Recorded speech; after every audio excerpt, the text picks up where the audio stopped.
and tools to use, but the primary reason for doing this is so that I can show you the impact and perhaps show you what happens when you do have variations. So, like I said, I can't see the screen anymore. So, Ginny, I'm relying on you to tell me if it suddenly all shuts down or you suddenly see cartoons, okay? Well, So, first of all, this is the biggest problem. Not many people actually acknowledge there is a problem. I mean, what is the big deal if patients are having treatments which may not benefit them, as long as we meet targets, as long as we meet the criteria, as long as we keep treatment clinics running, as long as we provide a pathway? What's the big deal if we treat too many people? Well, it's actually happening right now. So this is data from NPCA from 2014 to 2017, and I'm pretty sure that this has not changed. This is looking at what we would call now as CPG1 and CPG2, CPG1 on the left, CPG2 on the right. I'm sure you all must know what that is now. But it shows you the rates of radical treatment for CPG1. In the NPCA ranges from 4% to 70%, and for CPG2 from 20% to 98%. For those who don't know what CPG1 and 2 is, that is what we used to call low risk and favorable intermediate risk. So really, for the same kind of disease, depending on which hospital you went to and who you saw, your chance of treatment is not because you've got disease that needs treating, it's about actually what that person thinks in front of you. So the rates of radical treatment depends on where you are, can range from this huge spectrum here, which I think is crazy because first of all, you're resulting in patients who will not benefit, and secondly, it must cost a huge amount of money. Now that's the national picture. The local picture is, I think, just as bad. Now, many of you will know we tried to do an audit last year of what was actually happening in the different hospitals. Now, sadly, out of 18 units in this region, only 5 hospitals returned information. Most of the rest either ignored it or actually said they couldn't get the data or just didn't know what the data was. Now, I know we're all very busy, and many will say, well, at Cambridge, you've got lots of people there to do stuff. Well, we don't actually. But if you don't know what you're doing, then how do you know if you're doing a good job? Now, of the 5 hospitals who return things, this is the data spread, and we can focus again on that CPG 1-2, which is really the kind of patients we should be thinking about surveillance. And you can see the rates of radical treatment for CPG1 range from 5% up to 50%, and for CPG2 from 12% up to 60%. In terms of under-treatment rates, there was also a variation, but perhaps not as bad. Now, I acknowledge that many of these data sets are probably incomplete, but the fact that we can't even measure within our hospitals what we're doing is a pretty poor indictment of how and whether we even know whether we're doing the right things. I bet most hospitals could tell me their targets, the number of biopsies, the number of MRIs they don't do, all that stuff. But after the diagnosis, we seem to lose interest, and that's the reality. So what is the standard then? And I think that it amazes me that a lot of people don't seem to know that NICE actually mandates that we use these tools for counseling and patient information. So the standard, as it was established, is that you should be using the Cambridge prognostic criteria for allotting risk. You should be getting your patients involved in discussions and making informed decisions, not telling them what to do. And you should be doing using up-to-date decision aids. So these are not options. These are not just airy-fairy ideas. These are actually in the NICE standards. But the question is, how many of us are actually doing that? Now, just to give you an idea, here in CUH, we run a prostate SMDT, as I'm sure you know, and we get referrals from about 5 different sites. Now, I'm not going to name sites, but I'm going to highlight the sites that we think does really well, and that is Ipswich. They have really learned and adopted the NICE CPGs to use Predict for counseling, and here in CUH, all our cases get a CPG assignment and Predict prostate if appropriate. But of the 4 other LMDTs that refer to us, you can see clearly from this information that hardly anyone uses CPG, and I never hear the word Predict used at all. Now, of course, I'm not going to tell anybody what to do, but if anybody wants to ask, what is the differences? Well, I can tell you, in our own SMDT, this is actually what is happening. And I wonder what is happening across other SMDTs and LMDTs. So if you think about a patient who may go to any one of these units, depending on where they go, they are probably going to get a different standard of diagnostic counseling. And I think this is absolutely true. You have a patient, you have a doctor, but they're both seemingly working in the dark about what it means to have that prostate cancer diagnosis. And if both are working in the dark, how can you truly say that you're actually providing informed decision making and getting consent for that?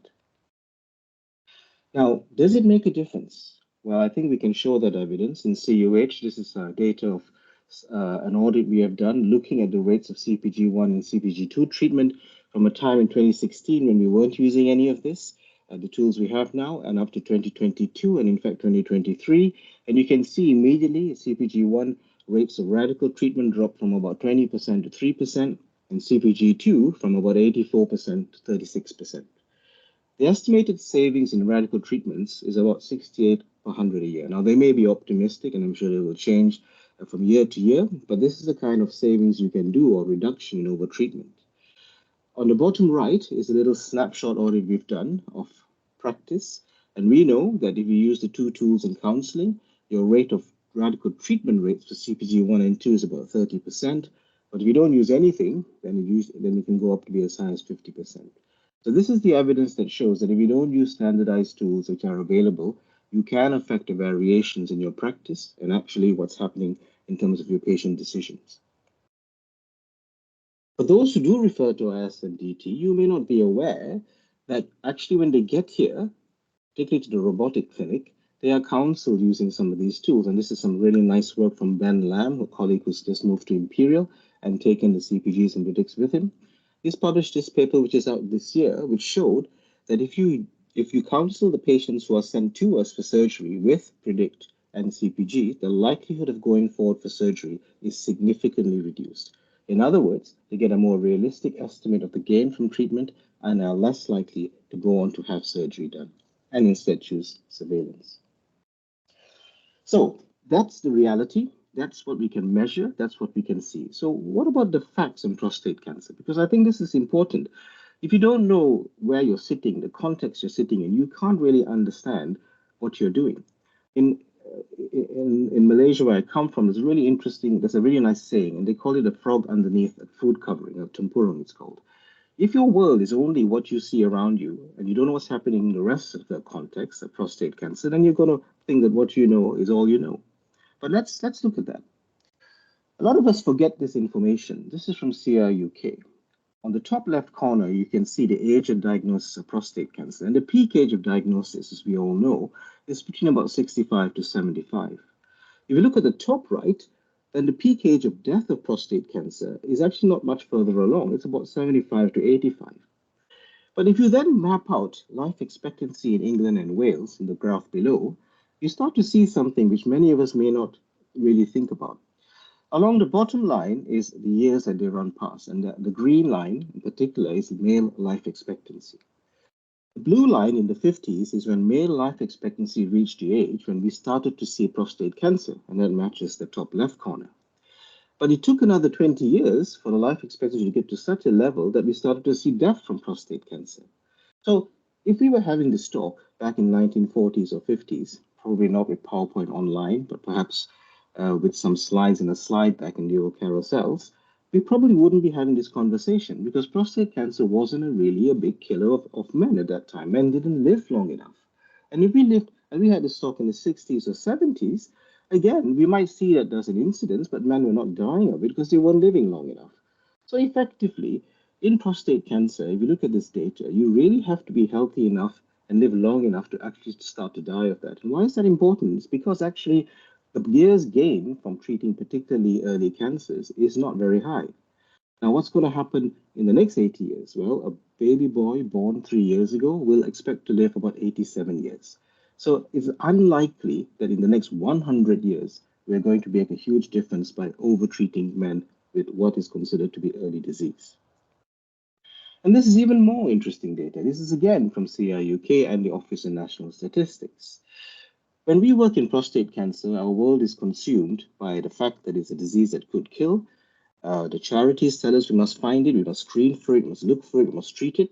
But if you actually look at the Office of National Statistics causes of death, you will not see prostate cancer in any of the main killers. In fact, it's the things we expect. It's lung cancer, ischemic heart disease, dementia, those kind of things. You are not going to see prostate cancer as a major killer on the national stage. And CRUK's data backs up what we showed earlier on. And while it's a very prevalent disease with 50,000 cases and is rising, and the headline is 11,000 deaths a year, the peak age of death is 90. So in many ways, you have to be living long enough, like I said, to get to that point where you die of it. Of course, this doesn't apply to aggressive or metastatic disease, for which we must try to find and treat. But it should make us much more sanguine about what we're trying to achieve, particularly with earlier stages of disease.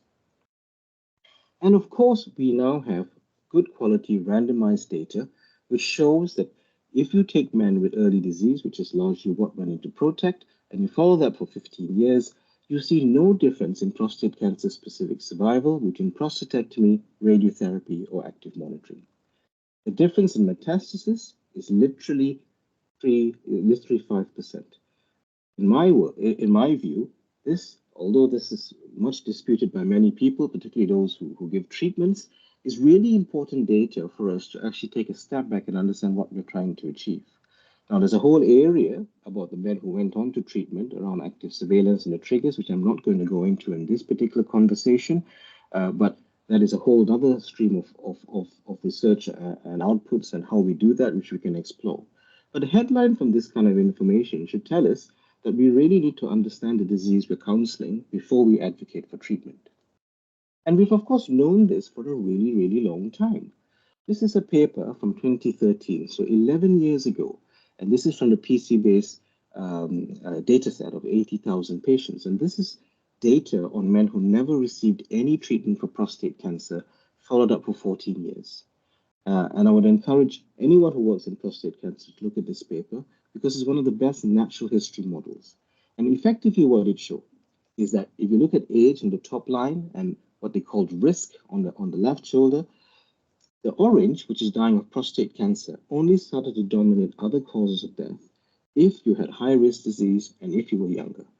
But for almost all other scenarios, it's other causes like cardiovascular in blue, or other causes in green, which actually dominate.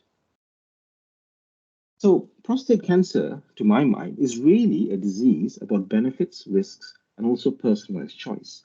And if we are going to see and counsel men and stop variations in treatment, we ourselves need to understand it so that we can convey it to the patients. So in 2008, when I started in prostate cancer, we used to put men into 3 baskets, the low, intermediate, and high risk. And sad to say, a lot of people around the region are still doing that and using this word risk. But when I ask anybody, what do they mean by risk? Most of them don't really understand what it is a risk of, because nearly all the models that you use were created to predict only one thing, and that was the risk of biochemical relapse after treatment. It was not designed to predict cancer mortality or risk of metastasis, and it only included data from men who actually received treatment. So men who were conservatively treated or active surveillance were never in any of the derivations. And of course, they all came from America with a high penetration of PSA testing. So the next time you talk about putting your patient at risk or giving them a risk, what you're actually saying is their risk of relapse after having radical treatment is low or intermediate or high. You're not really giving any idea of what that person's prognosis is as to whether they're going to have any benefit from treatment. So with that idea in mind, we looked at East of England data, so data from our region, 10,000 patients, and asked, could we do better? And could we use prostate cancer mortality instead as the endpoint? And to cut a long story short, we did that, and that's why the Cambridge prognostic groups were developed, and very specifically called prognostic groups. And as you know, there are CPGs 1 to 5, which you can stratify the patients in, and now we are talking about the risk of dying of prostate cancer. Needless to say, it performed much better than the old risk models and has been shown in independent studies, this particular study from Zelig, which compared head-to-head all the tools out there. And the CPG, simple as it is, without any biopsy information, ranked as highly as the CAPRA scores and the MSK nomograms, and outperformed all the other models, including EAU and NICE at the time, in predicting prognosis. So, as you all will know now, CPG is now the de facto standard for disease classification by NICE, and we should all be using it. It is on all the patient websites. It's on the NHS website, East of England website. So when you discuss with your patient and you tell them about their disease type, you should be telling them about the CPGs, even if you don't like it, because that is what they're going to see if they go and look at all these different websites and web tools. So where we were in 2019 is a little better. We could men into 5 groups. This time we had a better idea what those groups were about, i.e. prognosis rather than risk, but it does not really address the person in front of you. Harvey Cushing was a neurosurgeon who actually discovered Cushing syndrome. And even back in the early part of the 20th century, he knew that the role of a clinician is to actually not just consider the cancer or the disease, which frankly speaking is how we're all trained to work, but to look at the person and to look at the person in their own world. And I think in prostate cancer more than anything else, this is really, really important for the reasons that I've shown earlier on. Now, this is important because we have data, which I don't know if you're aware, that you can look up and tell you what life expectancy is. If you go to the UK Office of National Statistics data, year on year, they produce this data, which tells you what your life expectancy is when you get to a certain age. So in this case, if you have a man who's 60, if you're looking at 10-year and 15-year life expectancy, the ONS data and figures will tell you that you get that up till the age of 69, then you are expected to have about 15 years, but not above that. And until you get to 78, you may have a few years left, but after 78, you don't really have a 10-year life expectancy. Now, before you say, oh, well, if somebody gets to that age and they're fit and well, then that's going to be better. Actually, this data is quite clever because what it does is it adds years if you actually manage to get to a certain life expectancy.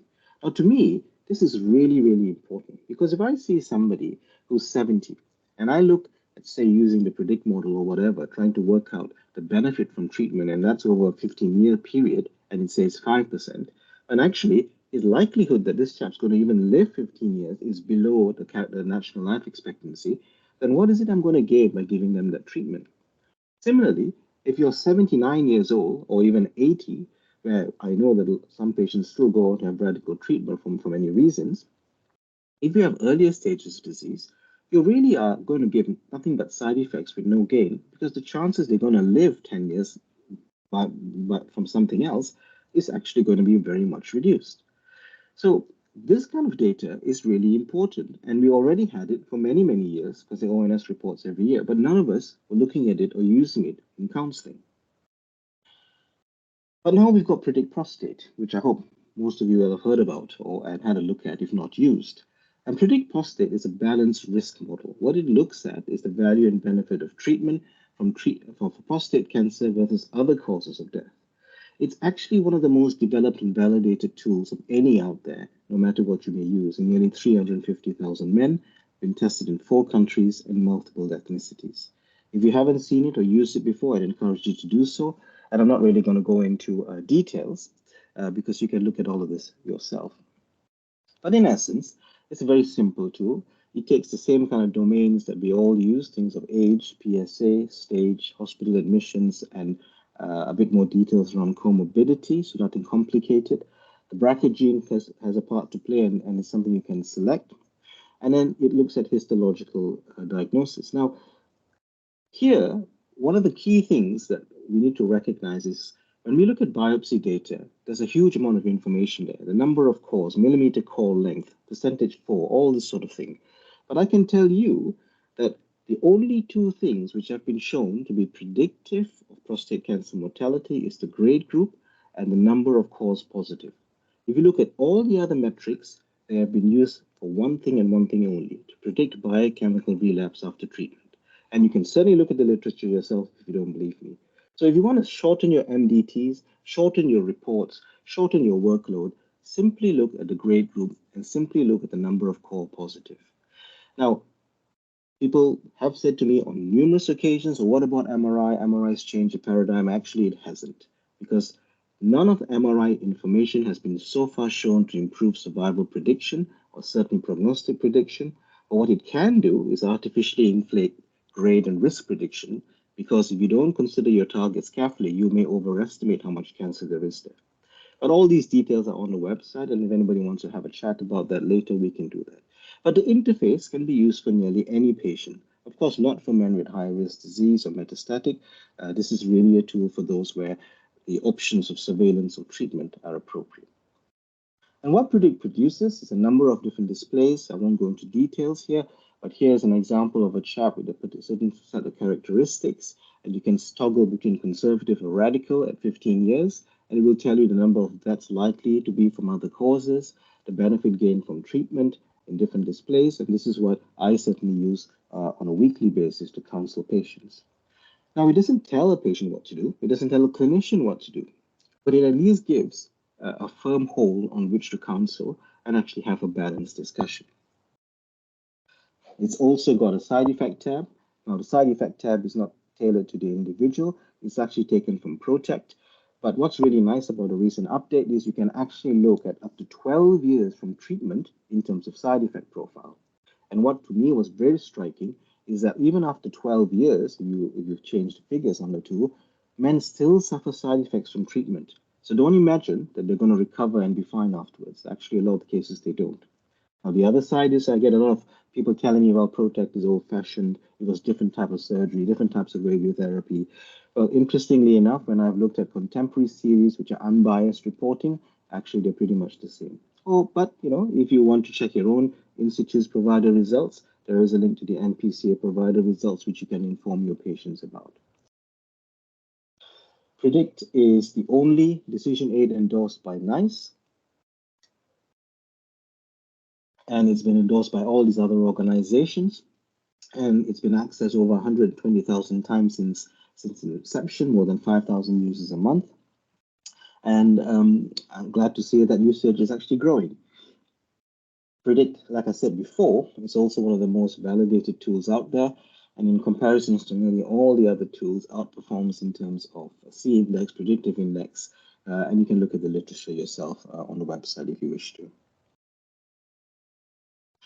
So where we are as of last year is that, in my view, you should and you could put a person into their own basket.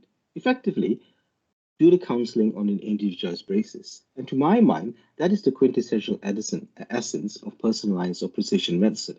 Before you even start to think of molecules, of which, to be frank, in prostate cancer, there are not many. But what is very clear to me is that despite the development of these tools and other tools, it just makes no difference whatsoever if our patients are not being given access to this. Effectively, if 18 units across this region are all doing their own thing with different levels of information provision, then we are all speaking a different language. We're not telling patients the same thing, they're not getting the same level of information, but it's the same prostate cancer. I'm pretty sure that prostate cancer diagnosed in Cambridge is the same as King's Lynn, and it's the same in James Paget as well. So let's look at that. Very basic thing. Why don't we find out? I asked Ginny and Diane Whitley, who led this work, what is the actual information being given and how is it being given? So Diane ran this survey, which I hope most of you have participated in, to try and understand this very basic thing of what information the patients get, how are they counseled, and how do they know about how to make an informed decision. So here you will see some of this quick data. I was glad to see that 85% of people knew about the CPG, but even so, about 5% to 10% weren't actually aware of it. And who gives the diagnosis? There's a big range of that, and that's not an issue as long as the same information is being given. In terms of what's given to the patient, that's really interesting because Gleason score in 2023 is still being used and given to patients when it went out of favor in NICE many years ago and by ISUP back in 2019, which we should be using grade group now, not Gleason score. Now, clinical MRI, PSA, but CPG, even though most people knew about it, only 38% of respondents were actually giving it to the patient. And about 10% were giving the Amico risk group. So I don't know what else they were being given. And in terms of the information, some use Macmillan, some use CIUK, some use PCUK, and some units have their own custom-made information. Now, is that a problem? It's difficult to say, as long as they're all saying the same things. But it seems a bit of a shame that we can't unify something as simple as what a patient is told across a region like ours. And in terms of signposting to websites, again, quite a good penetration, about 70%, but about 30%, 1 in 3, did not actually do that. Now, to my mind, I think patients should be given unbiased information independent of the site they're seeing so that they have an understanding of the national picture. And again, the sites they went to are all quite different. And in terms of prognostic tools and counseling, this was quite disappointing because actually only about 50% of respondents actually did that, and about 30% sometimes. Though of those who did, I'm pleased to see that a lot did use Predict Prostate. Not quite sure how people are using MSKCC, which is primarily a tool for prostatectomy outcomes. But one thing which was heartening, which I hope we can take forward, Jenny, if you're listening, is that there was a strong feeling that we should have standardized information and should provide patients with the same information so that they actually all get told the same things. And then there's less variation, and also within MDTs as well.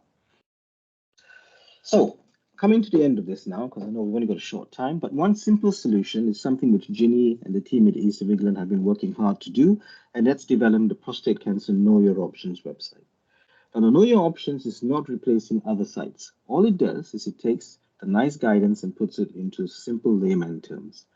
And even if you just give the patient this card, which you can get from Ginny or Diane, and circle the information for them to look up, I think that will go a long way in helping patients access information which is independent, unbiased, and also gives them realistic treatment estimates.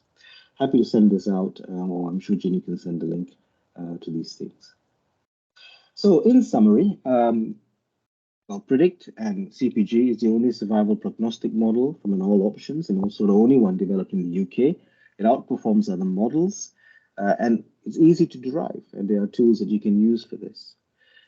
We believe that it can be important to help reduce overtreatment of early cancers and balance causal morbidities, and it can also rationalize whether you use imaging or not, and on important data on what treatments you get, and that's subject for another talk. The Know Your Options website is the best way to access that, and I'm hoping more people will do so. But I think the most important thing is to actually contextualize your patient within what you know about natural life expectancy and other competing morbidities. So I'll stop there. Ginny? Thank you. I need to stop. Stop sharing. It is 2 o'clock, but Sure. if anybody's got some questions and can hang on, we could.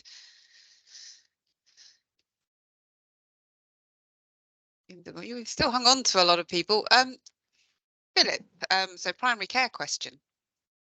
Hi, thanks. That was very, very useful talk and really interesting. And I hope we can get that established across the whole area. I've got a question about patient pathway and the PSA levels that we've got agreed across the region.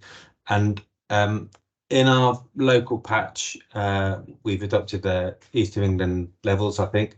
But recently I had a patient who was 85, but had a very good performance status and ended up and had a raised PSA, and he was seen and offered an MRI scan, and then that MRI scan was rejected by the radiology department.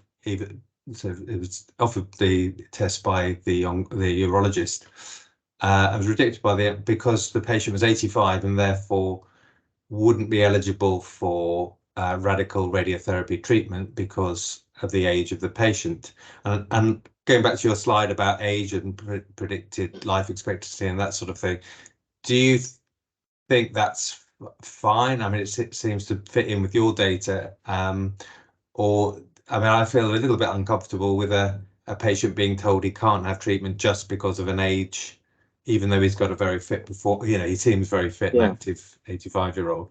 And I suppose it's and I guess we want a regional position on that to support the decisions of the clinicians. So to be clear, a urologist reviewed the patient, thought an MRI was appropriate. The radiologist refused it based on what they think is an oncologist's opinion as to whether the patient was clear. So effectively, departments were making decisions for other departments. Is that correct? I think so. I mean, I think the urologist probably didn't realise quite how old the guy was because he looks a lot younger. But yes, I think the MRI scan was not allowed because the pathway doesn't allow. So Phil, I think the problem here is that we can't use age as a barrier for diagnosis. Now, whether you treat a diagnosis is a very different matter. Something which has been completely lost in our pathway in the rush to provide it is the personal touch. A man like that should have been eyeballed, seen, had a chat with, and made that decision. But we are so automated now, and we are so desperate to get people to a rapid pathway that we automatically send people for this, that, the other, because it ticks the boxes. Prostate cancer, I've learned over 15 years now, is such a personal disease that you cannot automate it. You should not automate it. You should not be putting people in boxes just to get through a pathway. I can see why people do it. And unfortunately, there are many colleagues who think like that. So in this chap's case, he really should be seen, spoken to. I mean, I don't know his details, of course, because if he did have a very aggressive pre-metastatic type of prostate cancer, then he should have treatment. But to deny any diagnosis at all just because he's 85, is I don't think is correct. Okay, that's helpful. Thanks very much. Hanif. Hi, can you hear me? Yes. Yes. So I just tell you, because when I became consultant in 1995, radical prostatectomy was still on horizon, and not many people were doing it. And then it became safer procedure, and subsequently implosion of technique. Professor Jerry Chodak, who I met in AUA in beginning of 2000, he was the key pioneer of avoiding unnecessary and overtreatment in prostate cancer, but he was lonely voice. He came out with the model of that you have to treat 15 Americans to cure 1 American from prostate cancer. And after coronary angioplasty, prostate cancer remained most overtreated cancer in United States of America. And still, this is the case in USA. My question is, your CPG and predict model excellent, and I love the talk. But do you have on the model of prediction, we can tell simplistic to the patient that if you are this CPG, you need to treat 30 patients, or you need to treat 20 patients, or you need to treat 10 patients to improve the your risk of death. That will be much more selling point for the population who doesn't have much understanding on the progression and the death ratio on a model. Number two question is, who does this CPG in your hospital, in a sense that is it the clinician, LMDT lead, or the coordinator of MDT? And because we have a lack of in personal, generally we are struggling. And number three is, how far this is legally protected, because there is a law of court which mandates that you should not use guidelines to treat, or the model to treat the cancer in any forum. It's an individualized decision between the dialogue of the clinicians and the patient. So my question to you, on a medical legal basis, where do we stand? So I've got these three questions. So Hanif, the first question, I've lost the first question again. What's it again? Remind me. Professor First Jerry question. Chodak's one. Oh, How him. many? Yeah. So I mean, I met Jerry Chodak, nice guy. I think you're framing the question the wrong way.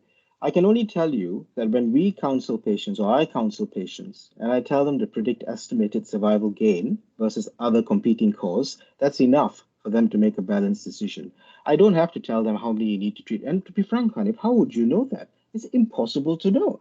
CPG1, tell me, how many patients would you have to treat with real CPG1 to save anyone's life? It's in the hundreds probably. I don't need to know. And that was the old way of thinking. So just use predict, use estimates, and you'll see a transformation. Number one. Number two, if you don't have time to do CPG and predict, stop seeing prostate cancer. That's my short answer to you. If you don't have time to counsel patients properly, stop doing it. CPG is done automatically. There are 3 websites I can send you where we'll tell you CPG straight away. Predict takes 5 minutes. If you can't do it, then please stop seeing patients. And number 3, the whole discussion today, Hanif, is about individualized decision making. Nobody tells the patient what to do. Predict actually gives them the information to make the decision themselves. There is no legal issue here. It never tells a patient not to have treatment. It only gives the best estimate of the treatment gain or not. Conversely, if you decide to treat people because you're worried they're going to die and they get all the side effects, and you don't tell them that actually there's a good chance this treatment is not going to gain you any benefit, that to me is not defensible. No. I agree with you because since 1995, I don't see a prostate cancer patients. And after meeting Jerry Chodak in 2000, it strengthened my view. I only see the bladder cancer patient or locally advanced cancer patient when I do total pelvic examination related to treatment toxicities. But that is a different issue altogether. Yeah. Just to reassure you, I'll talk while you were talking. Me and my colleague have already sent an email out to all my colleagues who are dealing with the prostate cancer to use this model going forward as a mandatory. Thank you very much. Can't see any other hands up. Brilliant. Thank you. If anybody wants to reach out afterwards, please do. Very happy to have a chat offline, or if you want any resources or tools, happy to share them as well. But everything is freely available online. You can search it up. It's all there.